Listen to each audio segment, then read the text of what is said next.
Hi guys, Robert here from Irish Whiskey Auctions. Today we're going to do a quick little video. Just something I've had rattling around my head over the last few weeks is single casks and the many different single casks that are coming out. These are interesting because some of these you may have seen before, some you may just be discovering today, and some that are shockingly undervalued, but we'll get to that later. So Dingle, as you know, has the Founding Fathers cask program. It's one of the very first cask programs in Ireland, and it was quite affordable at the time. It's between €4,000 to €6,000 plus.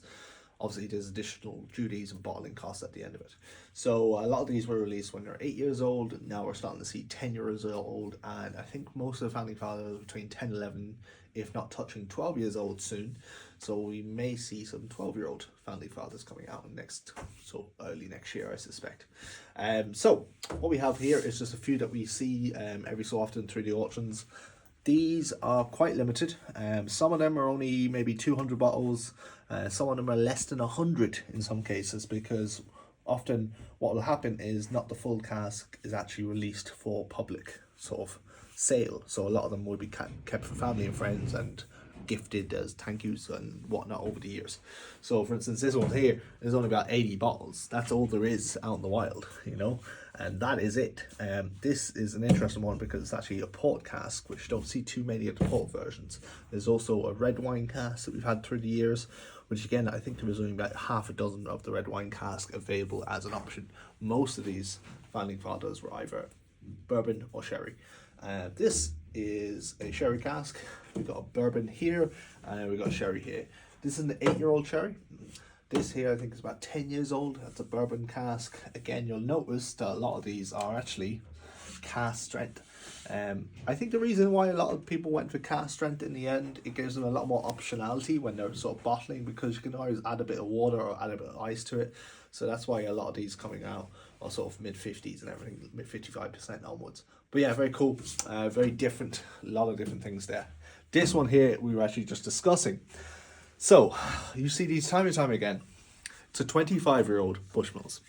It was bottled in late 1999. There was God knows how many casks. I don't even know how many casks it was. Probably about 400 to 500 of these casks sold. Some of them were actually sold to same as famous celebrities at the time as well. So a lot of them went to America and Hollywood and God knows where else, and we never seen them again. Coca-Cola did one for a lot of their staff.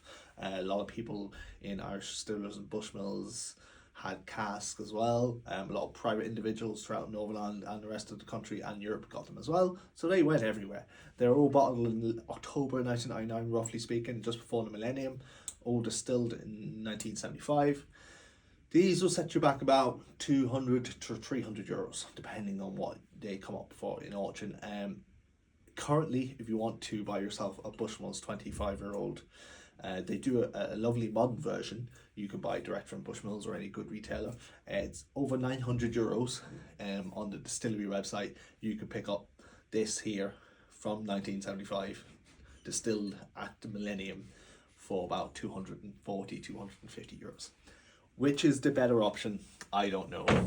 But I do think they need a bit more love for sure, because I think they're shockingly undervalued as for what they are.